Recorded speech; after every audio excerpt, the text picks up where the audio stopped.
ఈ సంవత్సరం 2026 అవునా కదా? ఓకే, మీరు కూర్చుంటే నాకు చాలా బాగుంది. పైన పైన పైన పైన అర్థం చేసుకోరు కదా మీరు. ఈ సంవత్సరం 2026 అవునా? జ్యోతిష విజ్ఞానం ప్రకారంగా 2026లో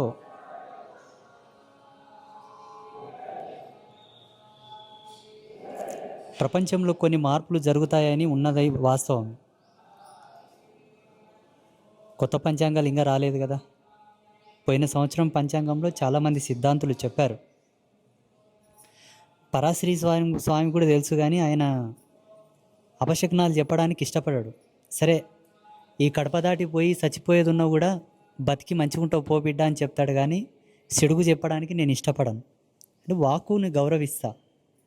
సరే, జరిగేది ఉన్నా మేము జరగదని చెప్పాలి. ఆ నోటి పుణ్యం నాన్న గండం తప్పిపోతుందేమో, అదొక మూఢనమ్మకం ఉంది నాకు. మార్పులు అయితే జరుగుతున్నాయండి. నిన్న ఇరాన్ మీద బాంబులు వేశారు. ఎన్నో దేశాలు బాంబులు వేసుకుంటున్నాయి, దాడులు చేసుకుంటున్నారు, కొట్టుకుంటున్నారు, చంపుకుంటున్నారు, చచ్చిపోతున్నారు. చచ్చిపోకు. మన దేశం మీద అయితే అటువంటి దాడులు జరగకూడదు. జగన్మాత అటువంటివి ఈ దేశం మీద జరగకూడదు. సంతోషం, జరగవు కూడా. ఎందుకంటే భారతదేశం 10 మందికి పాలు పోసి పెంచింది, కానీ ఒకరిని పాపం చేసినట్టు చరిత్ర లేదు. కాబట్టి మన దేశం మీదకి ఎవరు రారు. ఈ 2026 సంవత్సరంలో జరిగేటటువంటి అనేక అనర్థాలకు ఎన్ని ఉన్నా శాస్త్రం ప్రకారంగా, సిద్ధాంతం ప్రకారంగా, ధర్మసింధువు ప్రకారంగా ఏ అనర్థం జరిగేది ఉన్నా జరగనివ్వండి. లోక కళ్యాణం కోసం ప్రతి సంవత్సరం మనం చేసేటటువంటి గొప్ప మహాయజ్ఞం, గొప్ప అద్భుతమైనటువంటి ఆవిష్కరణ అంబాత్రయ క్షేత్రంలో అందరికీ తెలిసే ఉంటుంది.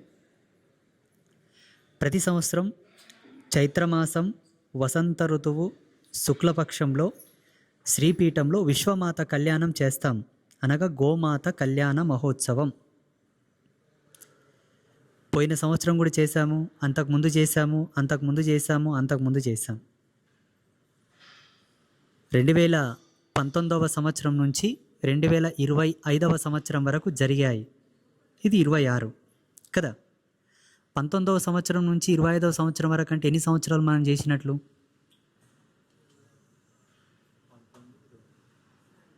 ఎన్ని సంవత్సరాలు చేసినట్లు? 25 సంవత్సరం వరకు చేసినాం. 7 సంవత్సరాలు. ఈ సంవత్సరం చేస్తే ఎన్నవసారి అవుతుంది? 8వసారి. ఈ 8వసారి గోమాత కళ్యాణ మహోత్సవాన్ని మనము ఉత్తరాయణ పుణ్యకాలం ప్రవేశించకన్నా ముందే అమ్మతో ఒక వాక్కు ఉంచాం. అమ్మా, ఈ సంవత్సరము వధువుగా వచ్చేటటువంటి ఆ విశ్వమాత పేరు ఏమిటి అని.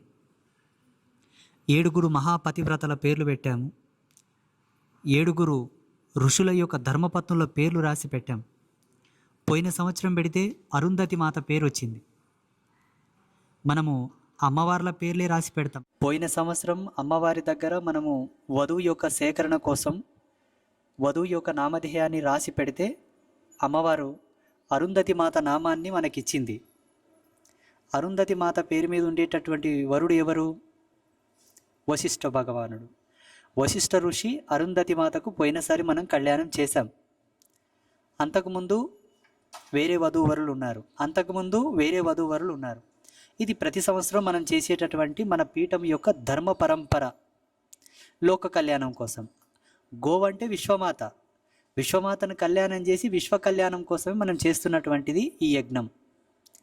ఈ సంవత్సరం అమ్మ దగ్గర మనం కొందరు పేర్లు ఉంచితే జగన్మాత ప్రస్తుతం సమాజంలో జరుగుతున్నటువంటి మార్పులకు, కొన్ని దుష్పరిణామాలకు, ప్రపంచవ్యాప్తంగా జరుగుతున్నటువంటి కొన్ని దాడులకు, యుద్ధాలకు అనుగుణంగా ఏ తల్లి ఉంటే ఈ లోకానికి ఇప్పుడు మంచిదో, ఏ తల్లి పాదం వల్ల ఈ లోకం సుభిక్షంగా ఉండి అందరూ సస్యశ్యామలంగా ఉంటారో, శత్రుపీడ లేకుండా, భయం లేకుండా ప్రపంచమంతా సుభిక్షంగా ఉంటుందో కరెక్ట్ అమ్మవారు పేరిచ్చింది. అటువంటి జగన్మాత వరపుత్రిక అయోనిజ మహాపతివ్రత సాక్షాత్తు ఆదిశక్తి రేణుకా పరంజ్యోతి ఎల్లమ్మ తల్లి పేరు ఇచ్చింది ఈసారి. ఈ 2026వ సంవత్సరం ఏప్రిల్ నెల ఏ తేదీ చెప్పు? ఏప్రిల్ 12వ తారీఖు అంబాత్రయ క్షేత్రంలో గోమాత కళ్యాణ మహోత్సవం జరుగుతుంది.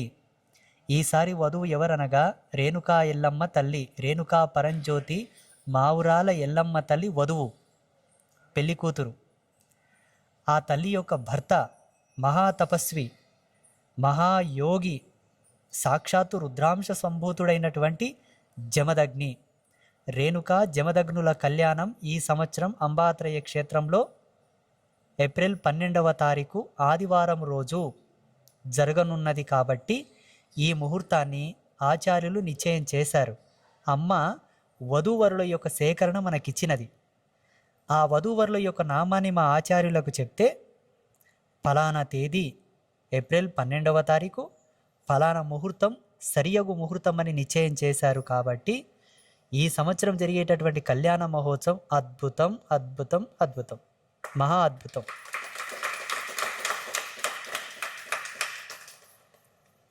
ఎందుకోసమంటే ఎల్లమ్మ తల్లి సామాన్యమైన దేవత కాదు.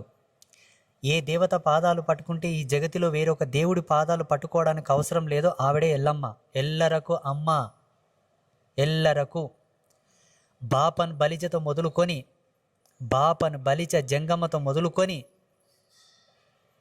ఇప్పుడు ఏవైతే మన ధర్మం లోపల కొన్ని తెగల గురించి పలకడానికే అనుమానపడేటటువంటి వాళ్ళ నుంచి మొదలుకొని అందరికీ వరం ఇచ్చినటువంటి ఏకైక దేవత ఎల్లమ్మ తల్లి. ఎవ్వరు లేరు ఈ ప్రపంచంలో.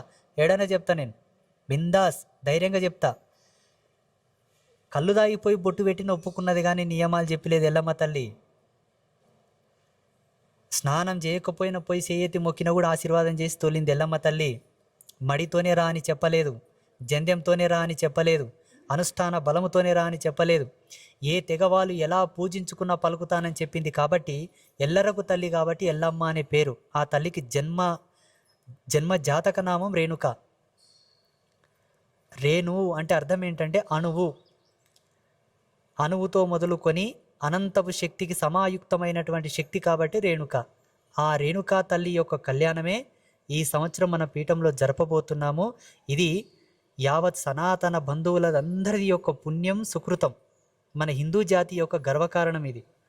ప్రతి సంవత్సరం ఒక మహాపతివ్రతను కళ్ళారా చూపిస్తున్నటువంటి గర్వకారణం ఈ పీఠం యొక్క గొప్పతనం. ఎల్లమ్మ తల్లి విగ్రహాలు పెట్టి మనం కళ్యాణం చేస్తాం, బాండువలు పెట్టి కళ్యాణం చేస్తాం, సింధాలు దొంతులు పెట్టి కళ్యాణం చేస్తాం. ప్రత్యక్ష ఎల్లమ్మను చూడాలనుకుంటే ఏప్రిల్ 12వ తారీఖు అంబాత్రయ క్షేత్రానికి రారి, వచ్చి చూడ్రి. ఆ గోమాత లోపలికి రేణుకా ఎల్లమ్మను ఆవాహనం చేస్తాం. మాంసనేత్రముల ముద్దతో కదులుతూ ఉంటుంది ఆ గోమాత. విశ్వమాత లోపలికి రేణుకా ఎల్లమ్మను ఆవాహనం చేస్తాం. ఆ వృషభం ఏదైతే కోడె ఉంటుందో ఆ కోడె లోపలికి జమదగ్ని మహామునిని ఆవాహనం చేస్తాం. అలా ఆవాహనం చేసినటువంటి ఆ సాక్షిభూతమైనటువంటి ఋషిపుంగవుడికి, ఆ ఎల్లమ్మ తల్లికి ఇద్దరికి ఈ సంవత్సరం కళ్యాణ మహోత్సవం జరపనున్నది అంబాత్రయ క్షేత్రం. ఇది మనందరి సుకృతం, అదృష్టం.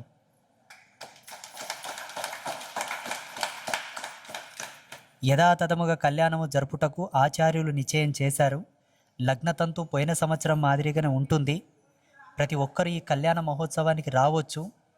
ఒకవేళ రాలేని వాళ్ళు ఎవరైనా ఉంటే కూడా లైవ్ ఉంటుంది మన యూట్యూబ్ ఛానల్లో.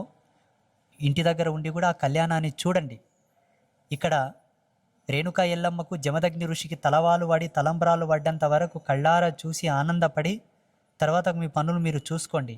ఇంకోటి మన అదృష్టం ఏంటంటే మా ఆచార్యులు కరెక్ట్ ఆదివారం రోజే ముహూర్తం ఇచ్చారు. చాలా సంతోషం. చాలామందికి ఆ రోజు సెలవు కూడా ఉంటుంది కాబట్టి తీరిక చూసుకొని వచ్చి ఆ కళ్యాణంలో భాగస్వాములై ఆ కళ్యాణాన్ని చూసి ఆ తల్లికి, ఆ తండ్రికి, ఆ జమదగ్ని ఋషికి, ఆ ఎల్లమ్మ తల్లికి అక్షింతలేసి తలవాలేసి దండం పెట్టుకొని వెళ్ళండి. ఇటువంటి అదృష్టం మళ్ళీ ఈ జన్మకు వస్తుందో రాదో. పోయినసారి అరుంధతి వశిష్ఠుల కళ్యాణం చూసాం. ఆ సంవత్సరం చూసిన వాళ్ళలో ఎంతమంది ఉన్నారో, ఎంతమంది ఆ శివుడు తీసుకెళ్ళాడో మనకు తెలియదు. ఈ సంవత్సరం మనం మంచిగా ఉన్నాం. ఈ పుణ్య దంపతుల కళ్యాణం చూద్దాం. ప్రపంచంలో ఎక్కడైనాను పెరుమాళ్లకు కళ్యాణం చేస్తారు, ఉత్సవ విగ్రహాలకు. మన పీఠంలో ఏంటి? సాక్షాత్తు జగన్మాత, నడిచే ధర్మం, కదిలే దైవం, నడయాడే దేవాలయం, 16 దివ్య ధర్మాలకు ప్రతిరూపం గోమాత, విశ్వమాత, 33 కోట్ల దేవతలు కొలువుదీరినటువంటి గోమాత కళ్యాణానికి ఈ పీఠం నాంది పలికింది. కాబట్టి మన హిందువులందరి ఇదంతా అదృష్టం, సుకృతం. ఎన్ని జన్మల పుణ్యం, ఎంత భాగ్యం తీసుకుంటే ఇటువంటి రచనలు మనకిస్తారు. ఇటువంటివి మన జాతికి కావాల్సింది, మన ధర్మానికి కావాల్సింది, మన హిందువులకు కావాల్సిన ఇవే. మనకు వేదం ఉంది, ప్రమాణం, శాస్త్రం ఉంది, ప్రమాణం, ధర్మశాస్త్రాలు ఉన్నాయి, ప్రమాణం, ఉపనిషత్తులు ఉన్నాయి, ప్రమాణం, అనేక శాస్త్రాలు, మంత్రాలు, తంత్రాలు అన్నీ ఉన్నాయి, ప్రమాణం. ఎంతమందికి అవి అర్థమైనవి చెప్పాలి, ఎంతమందికి అవి అర్థమైనవి? అందరు చదివేటటువంటి చదువులు కావవి. మనుష్య జ్ఞానానికి కొన్ని చదువులు అబ్బాయి, మనుష్య జ్ఞానానికే. ఏరా నువ్వు డాక్టర్ అయినవా, చదివినా కానీ కాలేకపోయినా, కారణం వన్ స్ట్రెంత్కు ఆ స్టడీ సెట్ అవ్వలేదు. ఈ బుద్ధికి ఎంత చదువు అవ్వాలో అంత చదువు ఈ బుద్ధి పట్టుకుంటుంది. కానీ ఆధ్యాత్మిక విజ్ఞానం అటువంటిది కాదు. ఈ మానవ శక్తిని దాటి అతీతం అవ్వాలి మానవుడు, అప్పుడు వేదం అర్థమవుతుంది, శాస్త్రం అర్థమవుతుంది. ఊక అర్థం కావవి పిచ్చి పిచ్చి చదువులేం, కంప్యూటర్ చదువులు అవి అర్థం కానికే. ఈ కంప్యూటర్ చదువులే అందరికి అర్థం కావు. ఆధ్యాత్మిక జ్ఞానం కావాలి. మనిషి తన యొక్క స్థాయిని దాటి అతీతమైనటువంటి చేతస్సులో కలిస్తే తప్ప మన ధర్మశాస్త్రాలు, మన మంత్రాలు, తంత్రాలు, మన యంత్రలిఖితం అర్థం కాదు. అట్లా అనేక విజ్ఞాన మూలాలను సేకరించగా వచ్చినటువంటిదే గోమాత కళ్యాణ మహోత్సవం. ఇది ప్రతి సంవత్సరం మన పీఠంలో ఉంటుంది. అది కూడా జ్యోతిష విజ్ఞానానికి అనుబంధంగానే మనం చేస్తాం. ఎప్పుడు పడితే అప్పుడు చేయం. ఋతువులో రారాజు వసంతుడు, చైత్రమాసం, శుక్లపక్షం, దివ్యమైన ముహూర్తం, ఒక అద్భుతమైనటువంటి ధార్మిక ప్రణాళిక రూపొందించబడినటువంటి కృతిలోనే చేస్తున్నాము మన పీఠంలో. ఎల్లమ్మ తల్లి భక్తులంతా రారి. ఎల్లమ్మ తల్లిని కొలిసే ప్రతి ఒక్కరూ ఆ రోజు రావాలి అంతే. వచ్చినాక మమ్మల్ని కూర్చునబెట్టపోయిరని బాధపడకురి, మా కన్నం పెట్టపోయిరని బాధపడకురి. రావలే, ఆ కళ్యాణం చూడలే.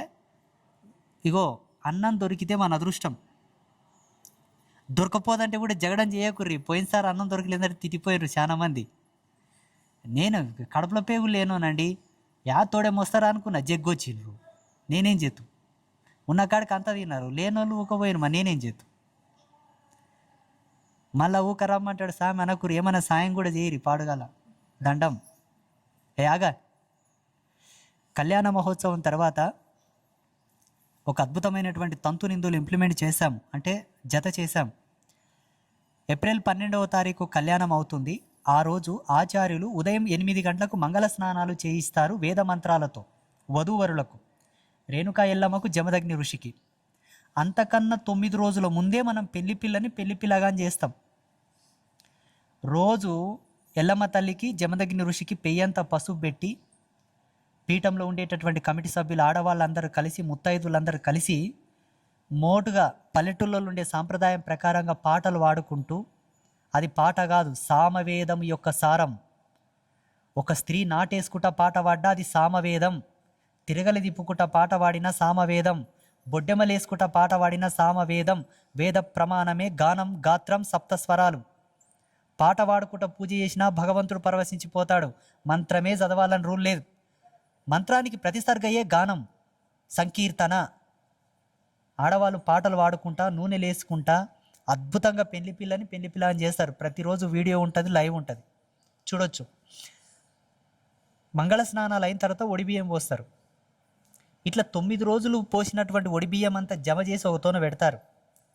కళ్యాణం రోజు ఆ ఒడిబియ్యంలో ముత్యాల పగడాల తలంబ్రాలు కలిపి వచ్చిన వాళ్లకు ఆ తలంబ్రాలు ఇస్తారు. కళ్యాణంకి వచ్చిన వాళ్లకు పీఠం యొక్క సేవకులు ఉంటారు, వాలంటీర్స్ ఉంటారు. ఇట్లా వచ్చి గోమాతలకు అక్షింతలేసి అట్లా దిగువన వెళ్ళి ఈశాన్య భాగం నుంచి ఒక 3 స్టాఫ్ ఉంటారు. తామండిలో అక్షింతలు పెట్టుకొని నిలబడతారు. వచ్చిన వాళ్ళు వచ్చినట్లు కొంగు పట్టాలి, లేదా మొగోళ్ళు అయితే సెల్ల పట్టాలి, లేకుంటే ఒక కర్చీ పన్న పట్టాలి. మహత్యాన్ని, మహిమని చేతులతో తీసుకోకూడదు, చేతి మీద తీసుకుని రాదు, దాన్ని పతిపోతుంది. ఇట్లా చేతులు పట్టుకొని ఆ దివ్య తలంబరాలు మీ ఇంటికి తీసుకుపోర్రి, మీ ఇంట్లో మూలమూలకి వేసుకోర్రి, మీ పిల్లల నెత్తుల మీద వేసుకోర్రి, మీ నెత్తుల మీద వేసుకోర్రి. మీ వ్యాపార స్థలాల్లో వేసుకోరి, అద్భుతమైనటువంటి శక్తి మీ మీద ప్రసరిస్తుంది, ఇందులో సందేహం లేదు. ఇక్కడ మేము చేసే లగ్నతంతులో లోపమున్నా వండుకోకో, తెలిసి తెలియక తప్పు చేసినా వండుకోకో, అంత తప్పు జరిగిన ఆచార్యులు 16 మంది విప్రులు తప్పు చేసినా అయికోకో. ఒకటి మాత్రం సత్యం, రేణుకా పరంజ్యోతి మహాపతివ్రత ఆ తల్లి పేరును లగ్నపత్రికలో రాశాను చూసావా, అదొక్కటే మీకు పుణ్యం.